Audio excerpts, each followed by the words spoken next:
भाजपचे मराठी द्वेष्टे खासदार निशिकांत दुबेंनी पुन्हा एकदा मराठी माणसांना डिवचण्याचा उद्योग केलाय।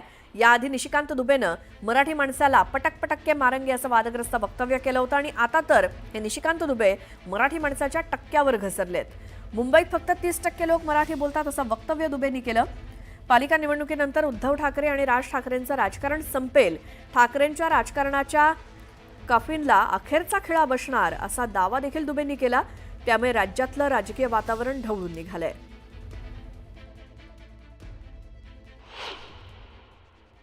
केवल 30% लोग मुंबई में मराठी बोलते हैं, केवल 30%। 12% लोग उर्दू बोलते हैं, मतलब वो मुस्लिम है। लगभग उतने ही 30% के आसपास हिंदी बोलते हैं। 2-2.5% के आसपास जो है राजस्थानी बोलते हैं, उसी तरह से गुजराती बोलते हैं, उसी तरह से राजस्थानी बोलते हैं, भोजपुरी बोलते हैं।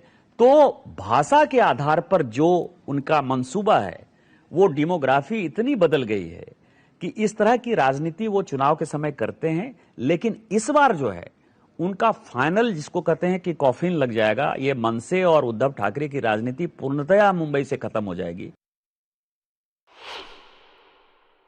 तो बुद्धिपाप पाजळत असतो, तो जरा स्वतःला बुद्धिमान समजतो, अक्कलवाद समजतो, पण ती कधी कधी गुडघ्यात असते त्याची। तुमचा इतिहास काय आहे? तुमच्या झारखंडचे लोक, उत्तराखंडचे लोक ही सगळी आमच्या मुंबईत आणि महाराष्ट्रात सामावून घेतलेली आहेत। महाराष्ट्र हा एकमेव राज्य आहे देशातलं आहे की सर्व प्रांताची लोक त्या महाराष्ट्रात आहेत। की निशिकांत दुबेंनी अशा प्रकारची वक्तव्य करू नयेत। या संदर्भात इथली परिस्थिती हँडल करण्याकरता आम्ही सक्षम आहोत। इथला मराठी माणूसही सुरक्षित आहे, इथला नॉन मराठी सुरक्षित आहे। काही लोक वाद निर्माण करण्याचा जाणीवपूर्वक प्रयत्न करतायत, त्यांना मराठी लोक आणि अमराठी लोक दोघेही निवडणुकीत त्यांची जागा दाखवतील।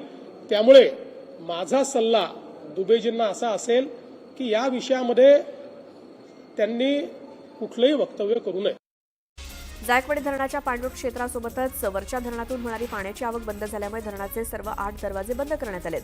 मागील 4 दिवसात धरणातून गोदावरी नदीपात्रात जवळपास 2 टीएमसी पाणी सोडण्यात आले। धाराशिव मराठा समाजाचे नेते मनोज जरांगे पाटील हे आज धाराशिव जिल्हा दौऱ्यावरती येत असून ते सकाळी 11 वाजता धाराशिव जिल्ह्यात दाखल होणार आहेत। ते आज दिवसभर धाराशिव शहरामध्ये थांबणार असून जिल्ह्यातील मराठा कार्यकर्त्यांच्या भेटीगाठी घेणार आहेत। जरांगे 29 तारखेला मुंबईकडे जायला निघतील। चोपडा तालुक्यात पावसानं पाठ फिरवली आहे। पाऊसच न पडल्यामुळे शेतातील पिकांची वाढ खुंटलीये, त्यामुळे शेतकरी हताश झालाय। आता तरी दमदार पाऊस पडावा असं साकडं बळीराजानं वरुणराजाला घातलंय। बुलढाण्यात 2 जण हातात शस्त्र घेऊन आपल्या दुचाकीवरती फिरत रील बनवत होते। ही रील व्हायरल झाल्यानंतर पोलिसांनी दोघांना ताब्यात घेतलंय। एक मोठी बातमी बघूयात। रायगडच्या पालकमंत्रीपदावरून शिवसेना आणि राष्ट्रवादी काँग्रेसमध्ये रस्सीखेच सुरू आहे। अशातच राज्याचे उद्योगमंत्री उदय सामंत यांनी रायगडच्या पालकमंत्रीपदावरून केलेल्या वक्तव्यावरून दोन्ही पक्षात जुंपण्याची शक्यता आहे। भरत गोगावले रायगडचे पालकमंत्री व्हावेत अशी इच्छा उदय सामंत यांनी व्यक्त केली। त्याचसोबत भरत गोगावलेंना ध्वजारोहणाचा मान मिळावा आणि अशी मागणी मुख्यमंत्र्यांकडे करणार असल्याचं उदय सामंत यांनी म्हटलं।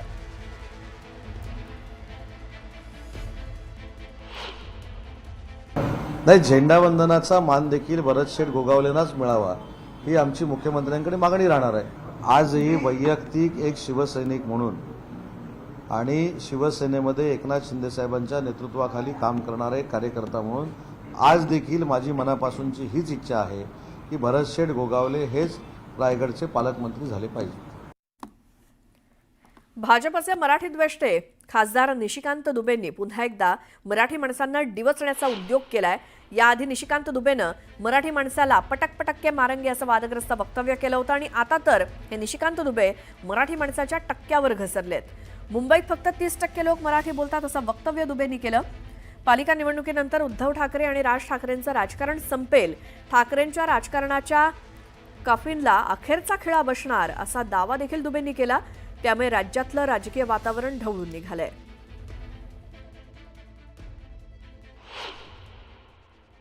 केवल 30% लोग मुंबई में मराठी बोलते हैं, केवल 30%।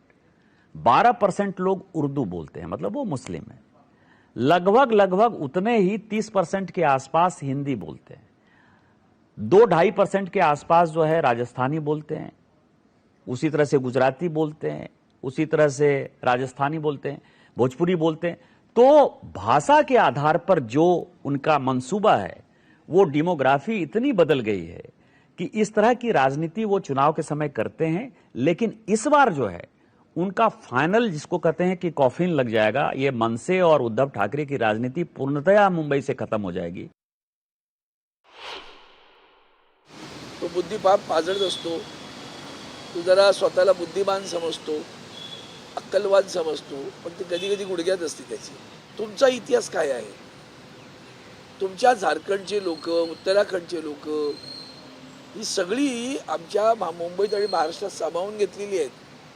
महाराष्ट्र हा एकमेव राज्य आहे, देशातलं आहे की सर्व प्रांताची लोक त्या महाराष्ट्रात आहेत. की निशिकांत दुबेंनी अशा प्रकारची वक्तव्य करू नयेत. या संदर्भात इथली परिस्थिती हँडल करण्याकरता आम्ही सक्षम आहोत. इथला मराठी माणूसही सुरक्षित आहे, इथला नॉन मराठी सुरक्षित आहे. काही लोक वाद निर्माण करण्याचा जाणीवपूर्वक प्रयत्न करतायत. त्यांना मराठी लोक आणि अमराठी लोक दोघेही निवडणुकीत त्यांची जागा दाखवतील. त्यामुळे माझा सल्ला दुबेजींना असा असेल की या विषयामध्ये त्यांनी कुठलंही वक्तव्य करू नये. पुढची बातमी आहे. छत्रपती संभाजीनगरातील शहानूरवाडी दर्गा परिसरातील एसबीआय बँकेच्या शाखेतील एटीएम चोरट्यांनी थार गाडीच्या मदतीनं ओढून फोडण्याचा प्रयत्न केला. या घटनेत एटीएम आणि केबिनमधील सीसीटीव्ही कॅमेऱ्यांचं नुकसान करण्यात आलंय. या प्रकरणी 4 अज्ञात आरोपींविरोधात जवाहरनगर पोलीस ठाण्यात गुन्हा दाखल करण्यात आला असून पोलिसांनी तपास सुरू केलाय.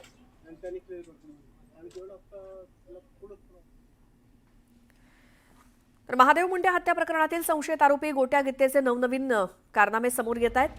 विधानसभा निवडणुकीत गोट्या गित्तेनं ईव्हीएमवरती मतदान करताना स्वतःचा लाईव्ह व्हिडिओ काढून समाज माध्यमांवरती पोस्ट केला होता. एकीकडे आदर्श आचारसंहिता आणि गोपनीयतेचा भंग म्हणून सर्वसामान्यांवरती गुन्हे दाखल होतात. मात्र गित्तेसाठी परळीमध्ये वेगळा नियम आहे का? त्या अधिकाऱ्यांनी व्हिडिओ काढताना त्याला रोखलं का नाही, असे अनेक सवाल उपस्थित होत आहेत. मोबाईल मतदान केंद्रामध्ये घेऊन जाण्यास बंदीच आहे. मोबाईल सोबत असेल तर चित्रण करता येत नाही. असं असताना गोट्यानं हा व्हिडिओ काढून लगेचच पोस्ट केला.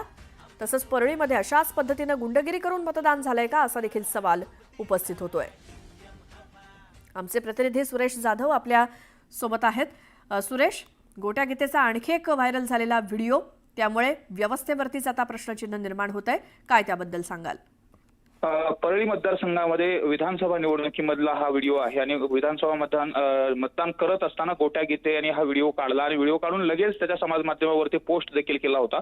प्रश्न निर्माण होतो की आदर्श आचारसंहिता आणि गोपनीयतेचा भंग म्हणून मतदान केंद्रामध्ये मोबाईल देखील घेऊन दिला जात नाही. मात्र गोट्या गीतेने सर्रास त्या ठिकाणी जाऊन तो व्हिडिओ काढला देखील आणि बीड जिल्ह्यामध्ये अशा ज्यांनी मोबाईलवरती व्हिडिओ काढले होते त्यांच्यावरती काही ठिकाणी गुन्हे देखील दाखल करण्यात आले. मात्र गोट्या गीतेवरती गुन्हा का दाखल झाला नाही, असा देखील सवाल उपस्थित होतो. फक्त गोट्या गीतेच नाही तर गोट्या गीतेचे मित्र असलेला सुदीप सोनवणे याचा देखील अशाच पद्धतीचा व्हिडिओ आहे, तो देखील त्यांनी त्याच्यावरती पोस्ट केलेला आहे. त्यामुळे परळी मतदारसंघामध्ये या अगोदर मतदानाच्या दिवशी मारहाणीचे देखील प्रकार समोर आले होते. यामध्ये राष्ट्रवादी शरद पवार गटाचे नेते यांना देखील मारहाण करण्यात आले होते, उमेदवाराला देखील अडवण्यात आलं होतं. हे सगळे प्रकार घडलेले असताना अशा पद्धतीनं गोट्या गीते त्याचबरोबर कैलास फड यांच्याकडून देखील मारहाण करण्यात आली होती.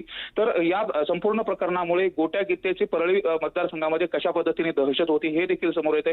मागच्या वेळेस जो व्हिडिओ आला होता तो रेल्वे रुळावरून त्यांनी थेट जितेंद्र आव्हाड यांना देखील धमकी दिली होती, सुरेश दस यांना देखील धमकी दिली होती. त्यानंतरचा हा व्हिडिओ, या अगोदरचा व्हिडिओ एका घराच्या समोर रामनाम सत्य हे अशा पद्धतीने म्हणत नैवेद्य ठेवला होता, तर दुसरा पिस्टल घेऊन व्हिडिओ केला होता. त्यामुळे गोट्या गीतेचे परळी शहरामध्ये आणि परळी मतदारसंघामध्ये काय काय कारणे होते ते समोर येतात आणि नेमकं त्याला एवढ्या पद्धतीनं अभय का दिलं जात होतं याचा अनेक प्रश्न निर्माण होत आहेत. त्यामुळे आता गोट्या गीते पोलिसांना फरार असलेला आरोपी त्याला अटकेच्या संदर्भात पथकं देखील रवाना केले गेलेत. नेमकं गोट्या गीतेला अटक केली जाणार कधी, असा देखील सवाल उपस्थित केला जातो. मात्र सर्वसामान्यांना वेगळा नियम आणि गोट्या गीतेला वेगळा नियम आहे का, असा देखील सवाल उपस्थित होतोय. बिलकुल सुरेश, धन्यवाद या माहितीसाठी.